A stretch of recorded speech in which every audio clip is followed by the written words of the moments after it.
Bendiciones.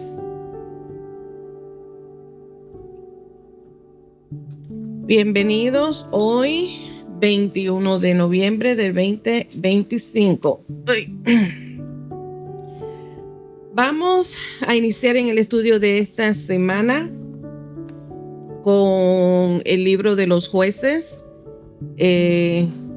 Estamos en la lección número 5 de la unidad 1 del tomo 11 con el tema la pecaminosidad de Israel y la fidelidad de Dios. La verdad central es: los cristianos deben de aferrarse firmemente a la fe en Jesús. Oramos. Padre nuestro, Dios eterno, te damos gloria, te damos gracias por esta oportunidad que tú nos concedes de poder, Señor, estar en medio de esta plataforma para el estudio de tu palabra, palabra de bendición, palabra de vida, palabra que restaura, que sana y salva. En este tiempo, Señor Jesús, preparamos nuestra mente y nuestro corazón para recibir la enseñanza, y aquellos que estarán más adelante conectados de igual manera, enviamos esta palabra de bendición sobre sus vidas. En el nombre de Jesús, amén.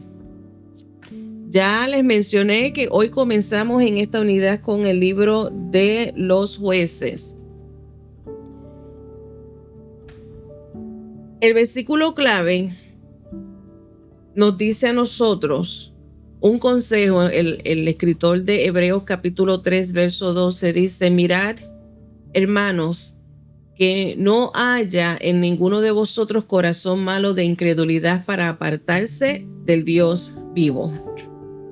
Y hoy vamos a estar viendo, como hemos estado estudiando en estas pasadas semanas ya con la historia del libro de Josué, cómo nosotros podemos aprender del ejemplo o de los errores que cometió el pueblo, a qué nosotros no hacer, de los ejemplos, buenos ejemplos de lo que sí deberíamos de imitar y cómo aplicarlo a nuestra propia vida.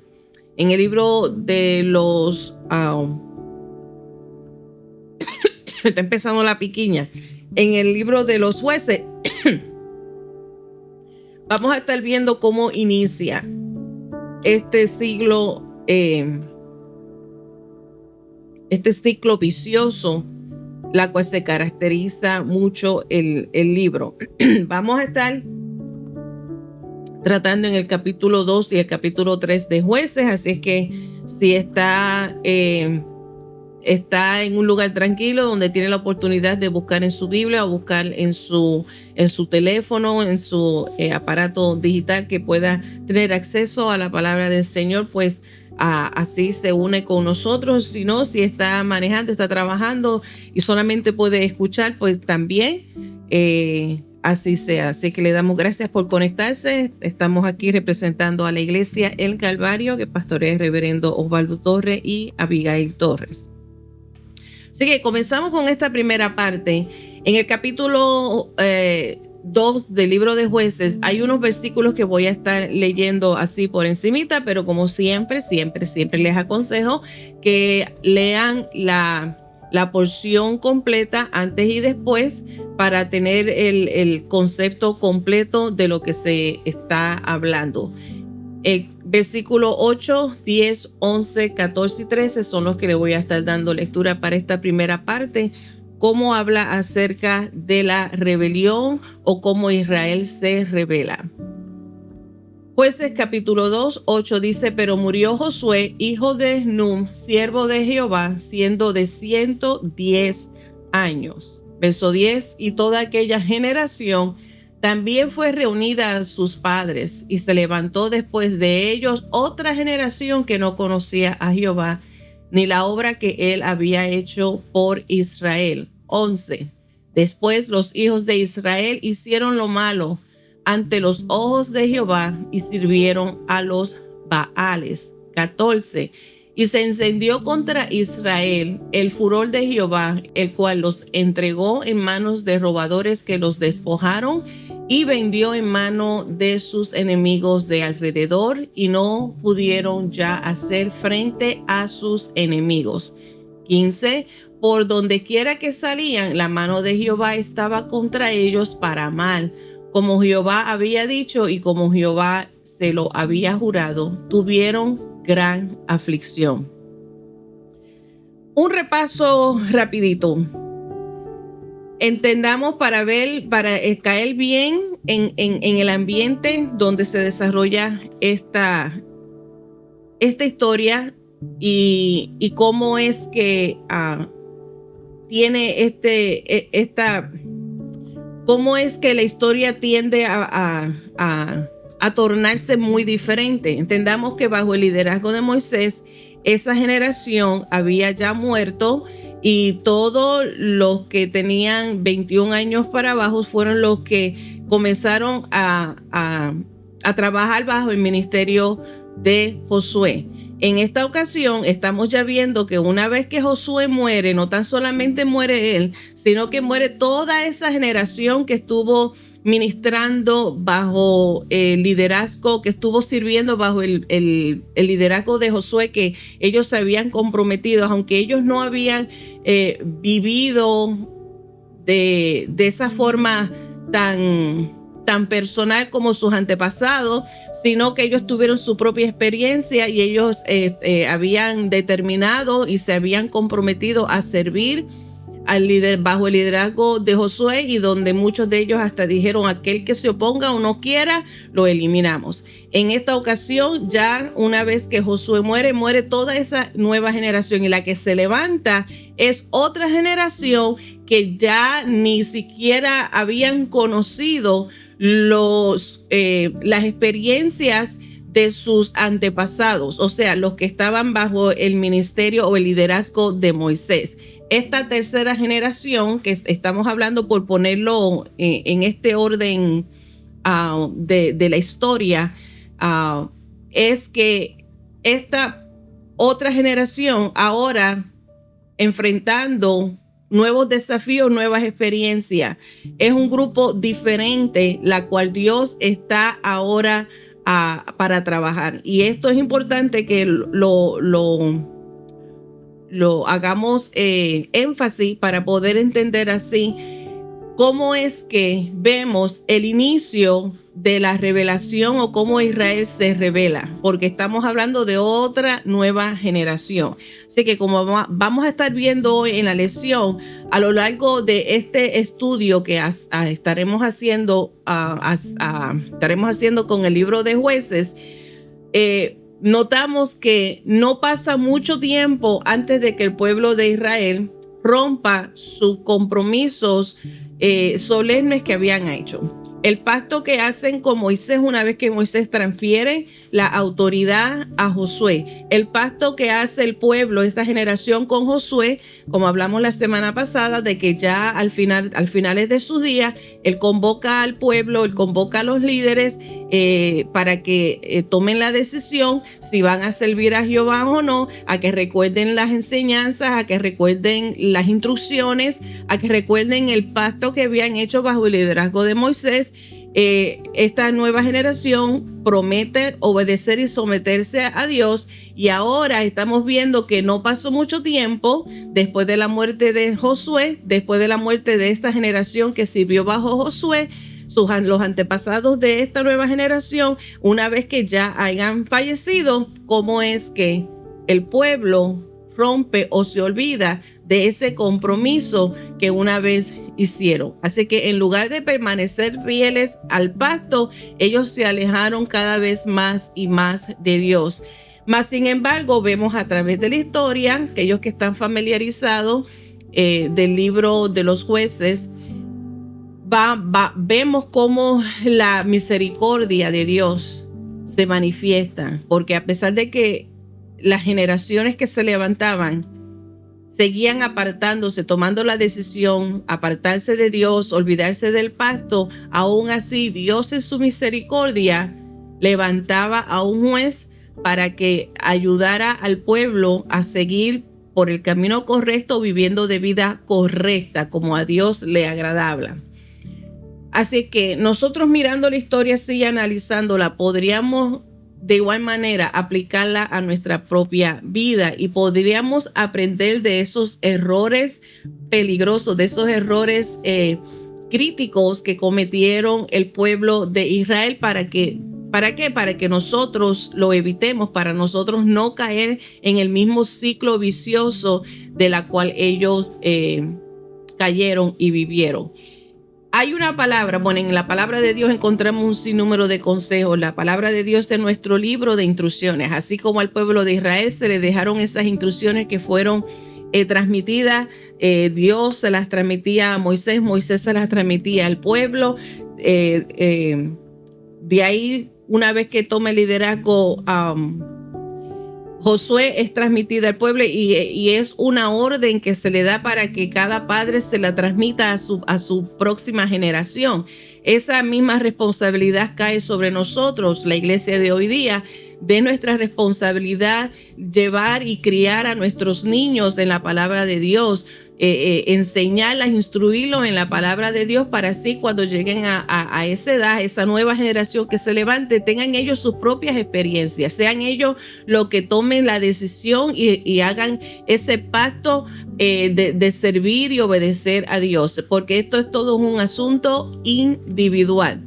Y a través de la Biblia, en este libro de instrucciones que se nos deja a nosotros, que tenemos por escrito, la generación esta que hemos estado estudiando en estos días, era una generación que era por oído, que era transmitida por palabras, no la tenían en una manera así escrita y tan tangible y tan fácil como tú y yo la tenemos hoy día y la podemos disfrutar. Ahora, este libro de instrucciones que tenemos, encontramos en Primera de Juan, el capítulo 5, verso 21, uno de esos consejos o instrucciones que se nos da para nosotros no caer en ese ciclo vicioso, en ese ciclo de apartarnos de Dios, de rebelarnos contra Dios y cómo mejor permanecer fiel. Juan nos dice, aléjense de todo lo que pueda ocupar el lugar de Dios. En la forma en que Juan escribe, con ese tono de amor, con ese cuidado como padre, como le habla un padre al hijo. Querido hijo, put it back.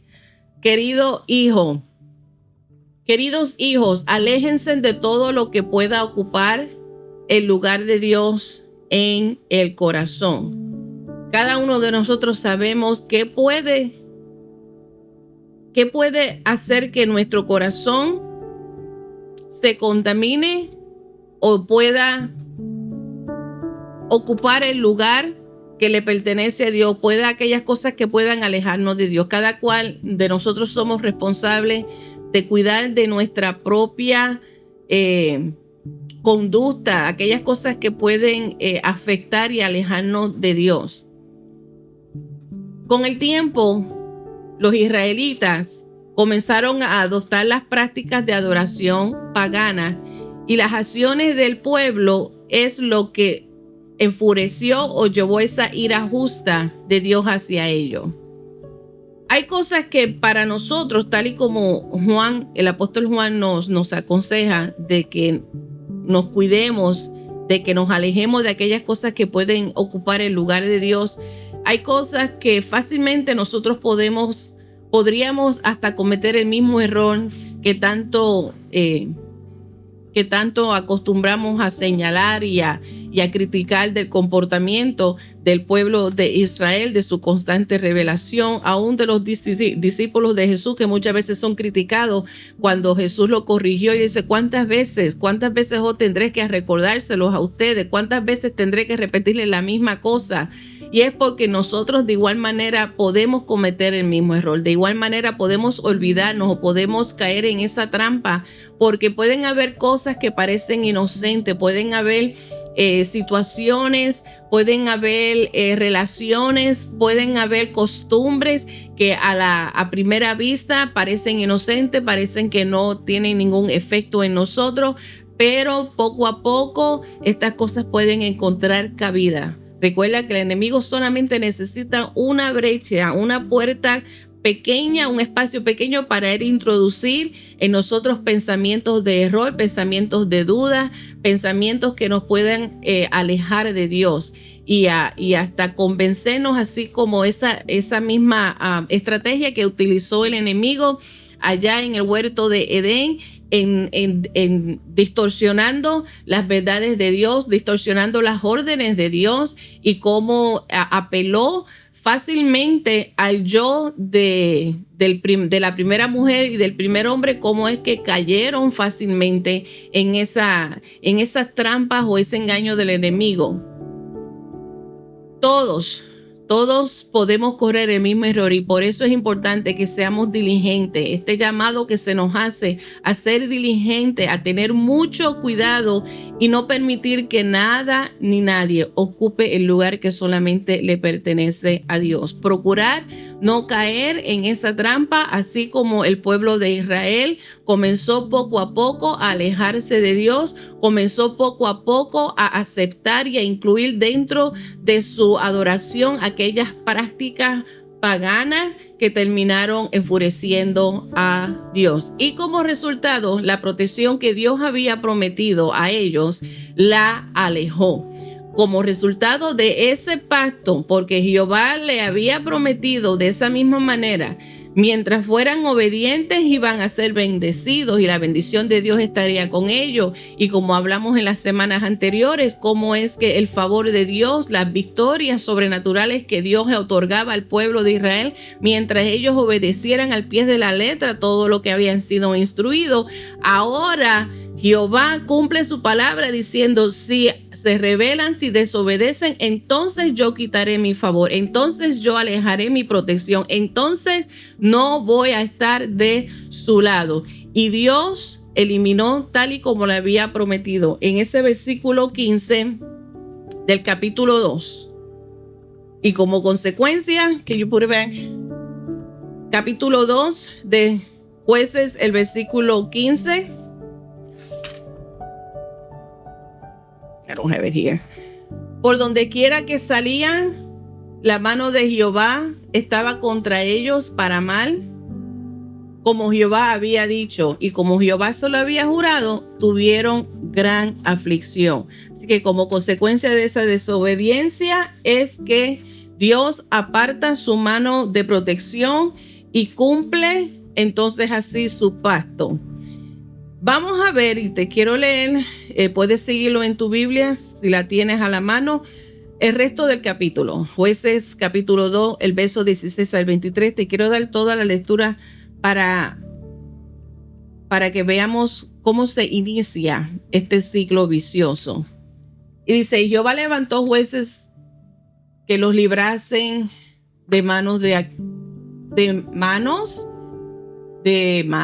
los que les despojaban.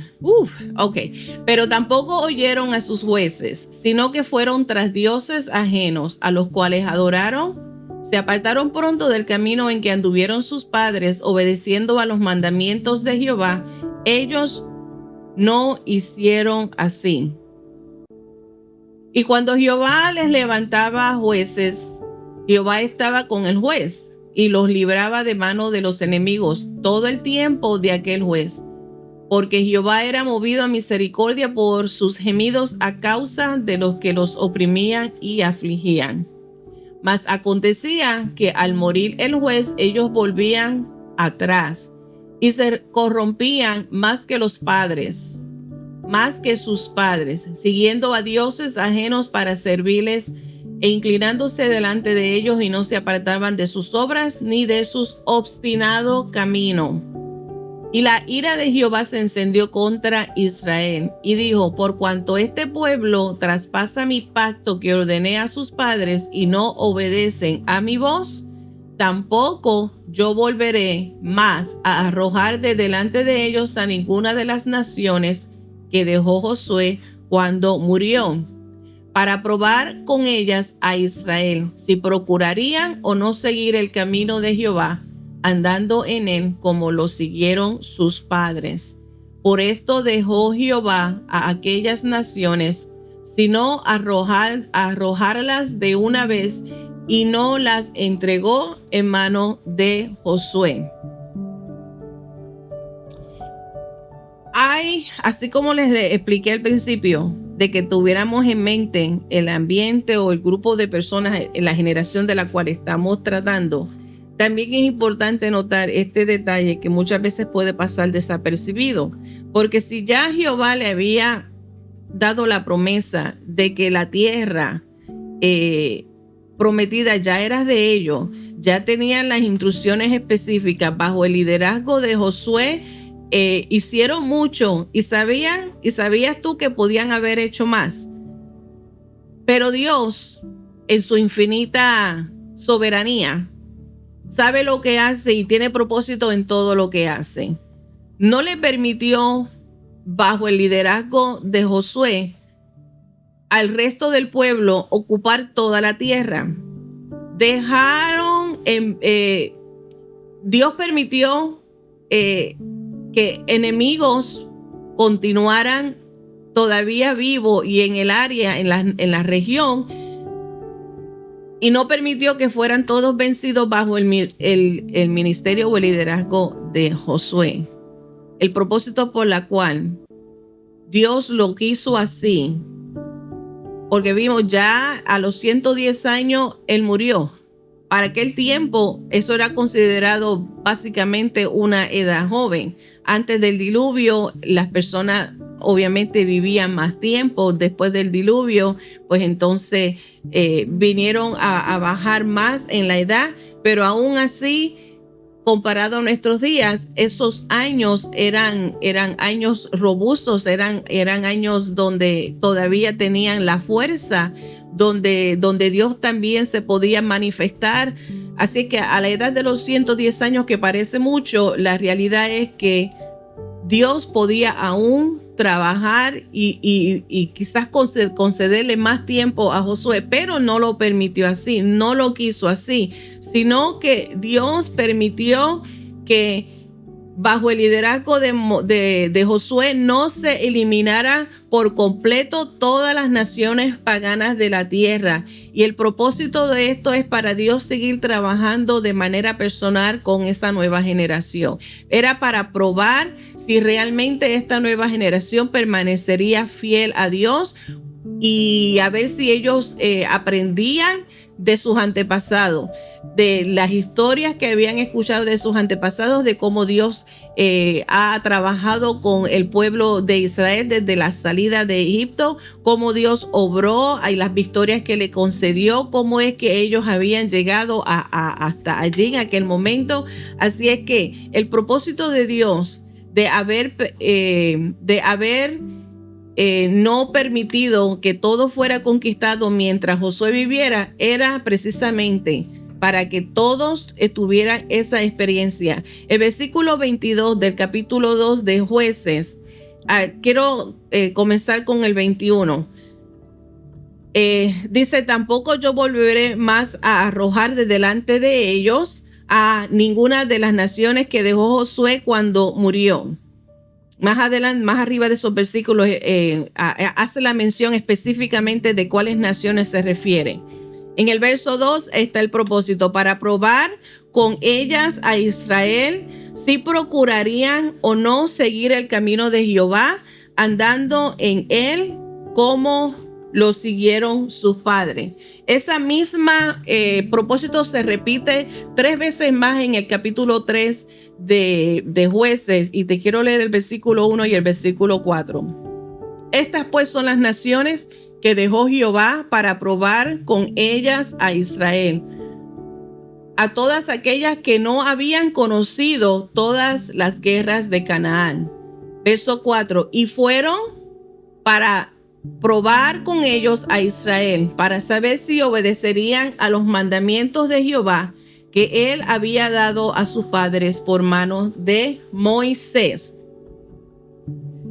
No tan solamente era una oportunidad para Dios probar a esta nueva generación, para ver si ellos continuarían obedeciendo los mandamientos que Jehová había dado y que ellos habían recibido de parte de sus antepasados, sino también es para ver que esta nueva generación que se levanta después de la muerte de Josué y toda aquella generación que sirvió bajo su ministerio, su liderazgo, es porque esta nueva generación que se levanta tampoco tenía experiencia militar.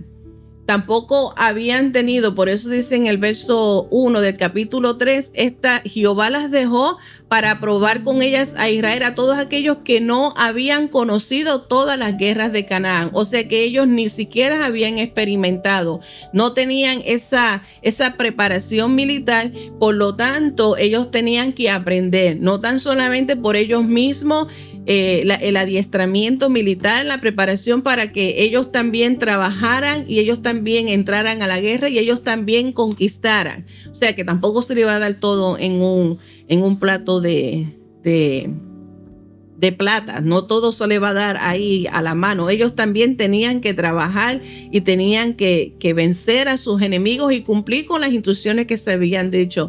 Tenían que destruir, tenían que matar y tenían que quitarlos del medio todo aquello que podría ser un estorbo más adelante, que son las instrucciones bien específicas que habían recibido aún desde el liderazgo de Moisés. Instrucciones claras: es necesario que eliminen, que quiten, que destruyan todo aquello que pueda intervenir, que pueda hacerte daño, que te pueda alejar de Dios. Así que, como estamos viendo ya en el capítulo 2, del versículo 6 en adelante, ahí es que comenzamos a ver cómo este ciclo pecaminoso comienza a desarrollarse. Comenzando con la muerte de Josué. O sea, Josué muere y la generación se aparta de su compromiso y de su pacto con Dios. Como consecuencia, Dios permite que los enemigos tengan el control y ganen, por la cual ahora los enemigos de esa nación, de la región, los afligen, les roban, o sea, llevan una vida de sufrimiento, por lo que llega el tiempo donde no aguantan más, donde pasan muchos años, están en muchos años en sufrimiento, donde entonces se arrepienten, claman a Jehová. Jehová escucha su clamor, levanta a otro juez, a otro líder, y mientras ese líder está al frente, Jehová está con ese líder y hay paz, hay tranquilidad, hay armonía. Una vez que ese juez se muere, vuelve la generación a apartarse. Eso ya estamos viendo que comenzando en el capítulo 2, verso 6 en adelante, este es el inicio donde está este ciclo pecaminoso que vemos a través de la historia o la descripción del libro de los jueces. Lamentablemente, los israelitas no fueron fieles a Dios. Pero a pesar de su rebelión, Dios fue misericordioso y compasivo. Por lo tanto, Dios levantaba jueces para llamar al pueblo a regresar a Él y salvar al pueblo de Israel de sus opresores.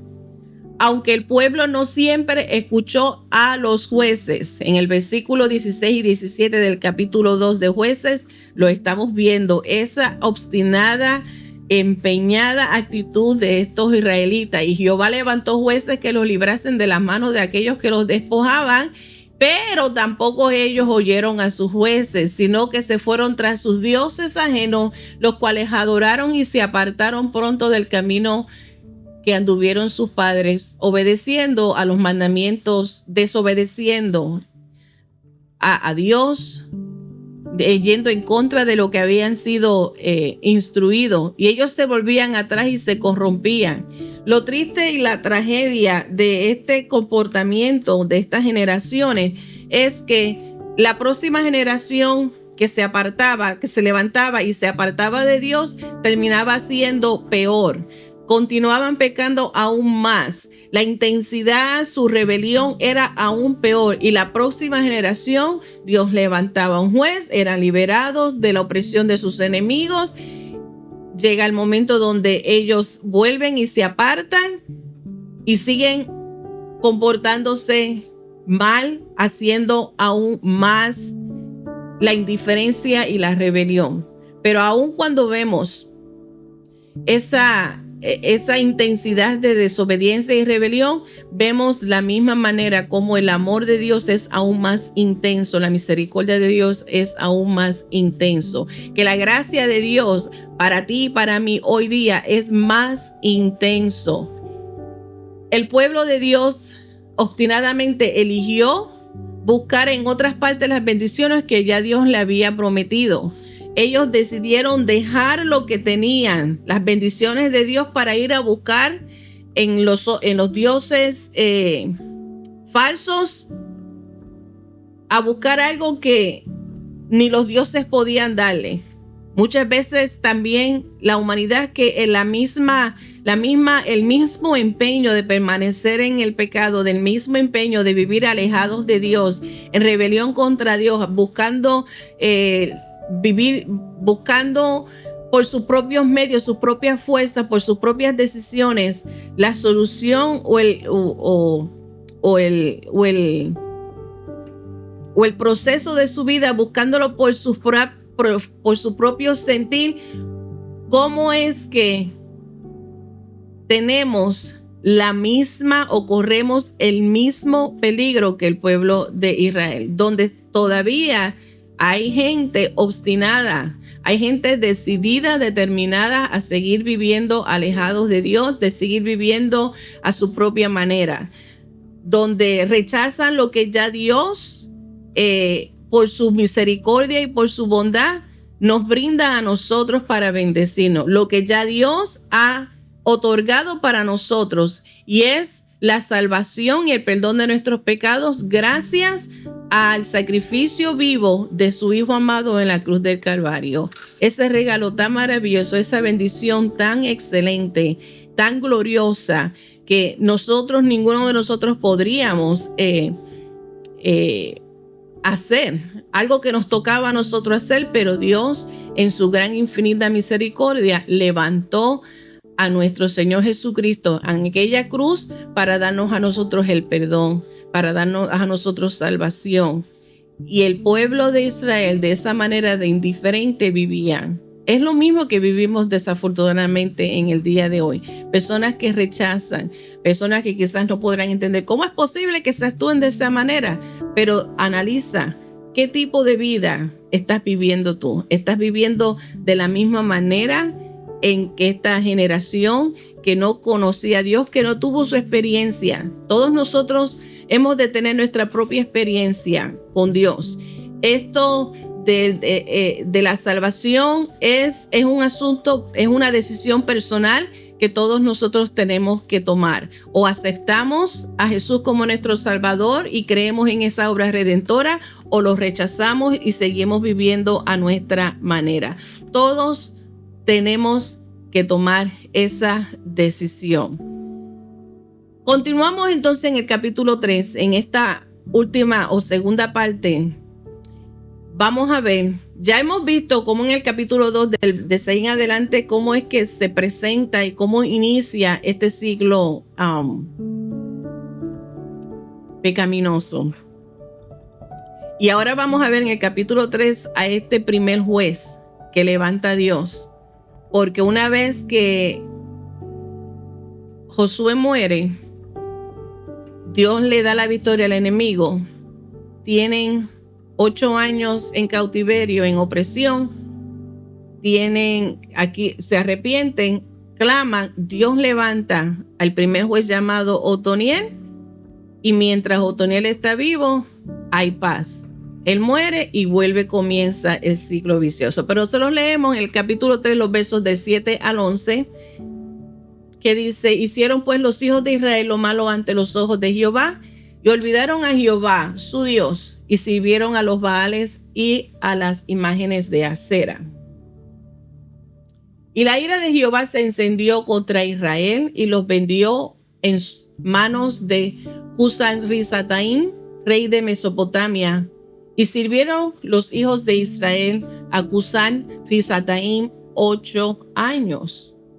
Entonces clamaron los hijos de Israel a Jehová, y Jehová levantó un libertador a los hijos de Israel y los libró. Esto es, a Otoniel, hijo de Cenaz, hermano menor de Caleb. Y el espíritu de Jehová vino sobre él y juzgó a Israel y salió a batalla. Y Jehová entregó en su mano a Cusán-Risataim, rey de Siria, y prevaleció su mano contra Cusán-Risataim. Y reposó la tierra 40 años. Y murió Otoniel, hijo de Sena. Al leer el libro de los jueces, es imposible pasar por alto cómo el ciclo de apostasía se repite una y otra vez. El primer juez de Israel fue Otoniel. Otoniel fue sobrino de Caleb. ¿Quién es Caleb? Caleb fue el segundo o de los dos espías que vinieron con buenas noticias o no con buenas noticias, con una palabra de fe y alentadora cuando fueron a espiar o a estudiar primero a la tierra de Canaán, que Moisés envió a 12 espías, solamente 2 de ellos vinieron con palabras de exhortación y de fe, no negando la realidad de las grandezas de aquellas murallas, no negando la realidad del tamaño de los habitantes, no negando la realidad de la fuerza militar y preparación de Canaán, sino que impartieron fe, inyectaron fe al pueblo. Lamentablemente, 10 de ellos no compartieron esa misma palabra de aliento, sino que le dieron más fuerza a la realidad y descartaron la palabra de promesa de victoria que ya Jehová le había dado, que era posesión. Así es que Josué y Caleb eran esos 2 espías, y Caleb es su sobrino, el que tenía el privilegio también de haber aprendido bajo su tío, porque recuerden que les mencioné esta otra generación que se levantó después de la muerte de Josué, no tenía esa experiencia militar, tampoco era necesario que ellos comenzaran a desarrollar su propia experiencia con Jehová. Así es que Otoniel, sobrino de Caleb, el privilegio de tener un tío de experiencia, un tío que le dejó esa herencia también de fe. El Espíritu de Dios también estaba, que era lo más importante, lo que había en la vida de Otoniel. El Espíritu de Dios estaba sobre la vida de Otoniel, era el que Dios había elegido precisamente y específicamente para ser el primer juez en traer la liberación a esta generación que estaba bajo la opresión del rey de Mesopotamia. Estuvieron bajo esa opresión por 8 años. Dios levanta aquí a Otoniel. Otoniel, bajo su liderazgo, es capaz de liberar al pueblo de Israel de la opresión del rey de Mesopotamia, por lo que el tiempo que estuvo liderando, el tiempo que estuvo al frente, el tiempo que estuvo gobernando como juez, Otoniel trajo 40 años de paz al pueblo. Pero ¿qué sigue diciendo la historia? Que una vez que Otoniel fallece, después de la muerte de Otoniel, en el capítulo 3, los versículos 12 al 15, lamentablemente Israel volvió a la idolatría. Y esto hizo una vez más que el Señor se airara con el pueblo y permitió ahora que el rey de Eglón de Moab conquistara a Israel, y dice que se mantuvo en cautiverio, los versículos 13 y 14 del capítulo 3, por 18 años. Primero 8 años después de la muerte de Josué, se levanta Otoniel, 40 años de paz. Otoniel muere, el pueblo se aparta y Dios vuelve y permite que el enemigo, en esta ocasión, el rey de Moab, para que oprima y tenga control de ellos por 18 años. Así como Dios llamó a su pueblo a vivir de manera diferente en Canaán, nos llama a nosotros a vivir de manera diferente. Y este punto importante quiero que veamos antes de yo terminar. En toda esta historia que estamos viendo cómo comienza, porque vemos el resto de los jueces es el mismo pattern, es la misma pattern, es el mismo modelo donde Dios levanta el juez, los liberta, mientras él esté vivo hay paz. Una vez que el juez muere, vuelve el pueblo a apartarse y Dios permite que el próximo enemigo los opresione. Todo este siglo está a través del libro de Josué. Pero queremos que entendamos, hay una palabra de exhortación, tanto bajo el liderazgo de Moisés, de Josué, y aún a través del Nuevo Testamento, el liderazgo siempre exhortando, y nosotros encontramos en el Nuevo Testamento las exhortaciones del apóstol Pablo, de Pedro, de Juan, el autor de Hebreos, todo. Encontramos un sinnúmero de exhortación.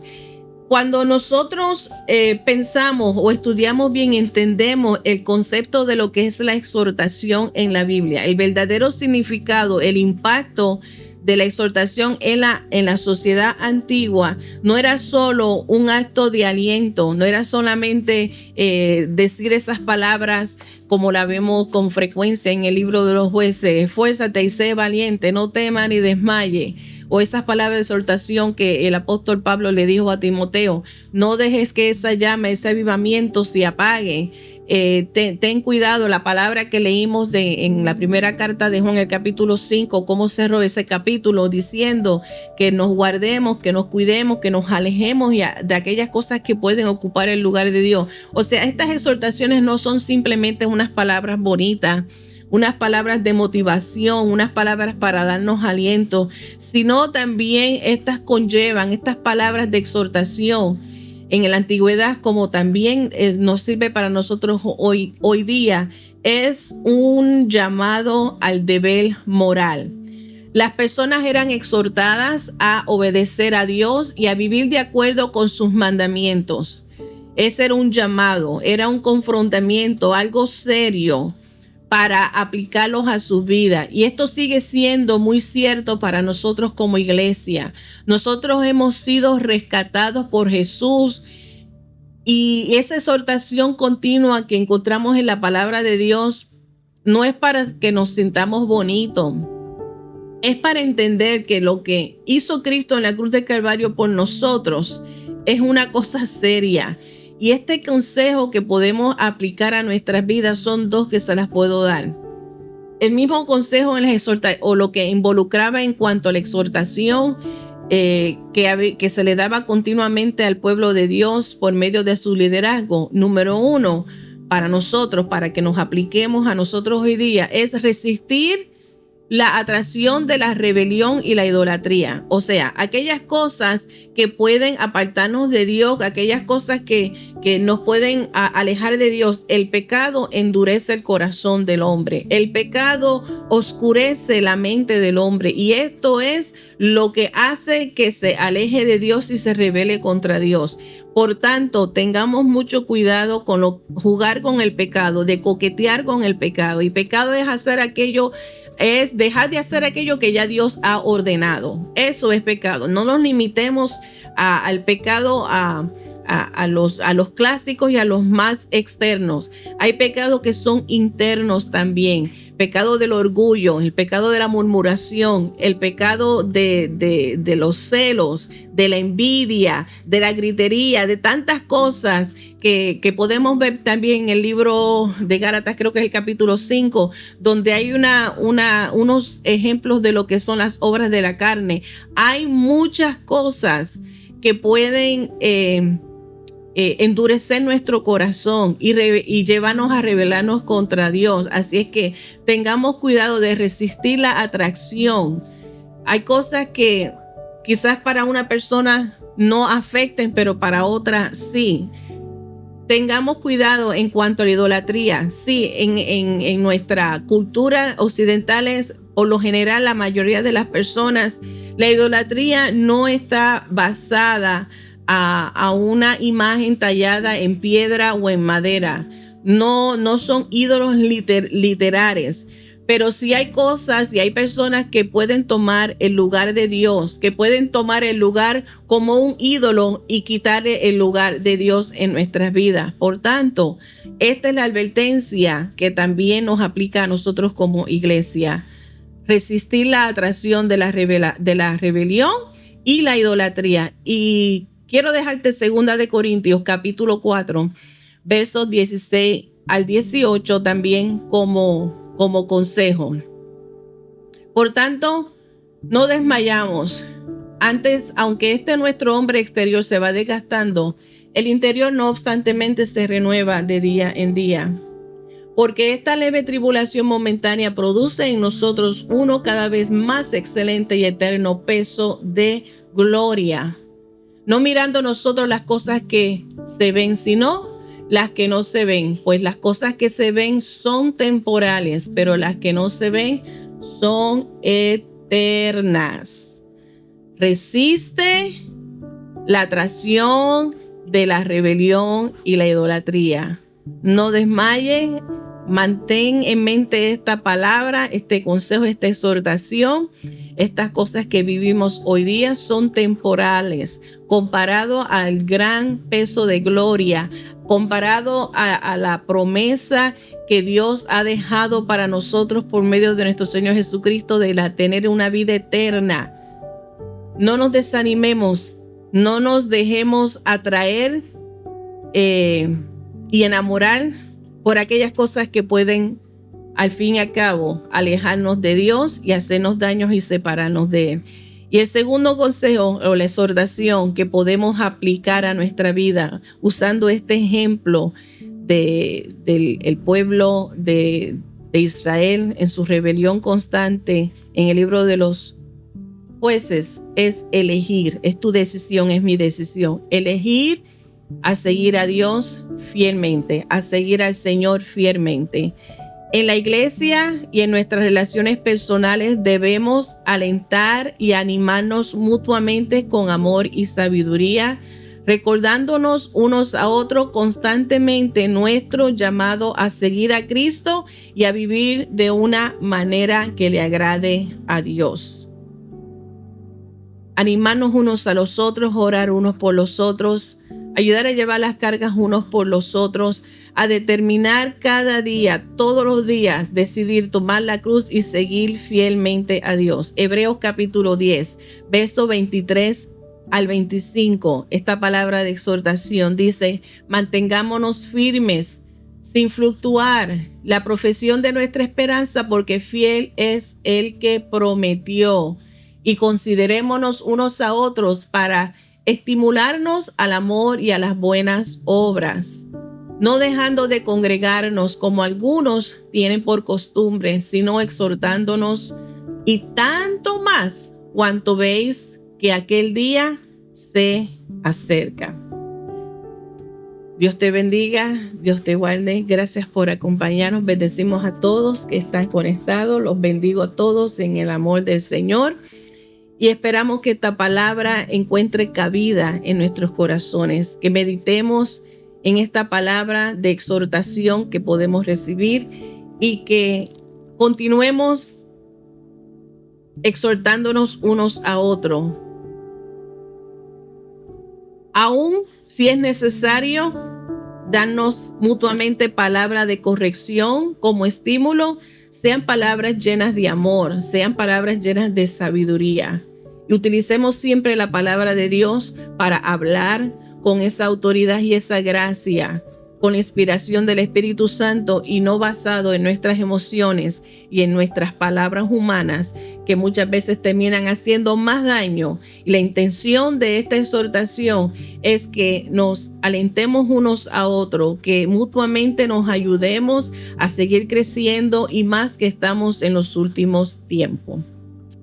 Dios te bendiga, Dios te guarde, y con el favor de Dios nos vemos en la próxima semana. Yo sé que ya para la semana que viene es el Día de Acción de Gracias, así es que te deseo que tengas un feliz Día de Acción de Gracias, puedas compartir con tus seres queridos y que recordemos a aquellos seres queridos que ya no están con nosotros o que están a una distancia y no podremos compartir juntos. Oramos todos. Amén. Gracias, Padre Santo, por tu amor, tu bondad y tu grande misericordia. Gracias, Señor Jesús, por lo que podemos aprender de tu palabra, que podamos meditar en ella, aplicarlas en nuestras vidas, Señor, que no tan solamente seamos oidores de ella, sino hacedores de la misma. Padre, bendecimos a cada oyente y a cada persona que se ha conectado en esta clase, Señor amado, que tú les bendiga, que tú les guarde, Padre Celestial, que sigamos creciendo en sabiduría y conocimiento de tu palabra. Aquel que no te conoce, Señor, y tiene la oportunidad y el privilegio de encontrarse con estas materias, con esta clase, Señor Jesús, que puedan ser bendecidos de igual manera. Espíritu Santo, que tú, Dios del cielo, también te les reveles y puedan entregar su vida a ti. Padre, queremos pedirte, Señor, que tú sigas obrando en la vida de nuestro amado pastor y nuestra amada esposa y su amada esposa, Señor Jesús. Que tú sigas trabajando y haciendo tu voluntad sobre su vida y la iglesia del Calvario. Seguimos hacia adelante. Gracias te doy en el nombre de Jesús. Lo hemos pedido. Amén y amén. Bendiciones, buenos días, buenas noches y buenas tardes, donde quiera que estén. Nos vemos con el favor de Dios la próxima semana, si así Dios lo permite. Bendiciones.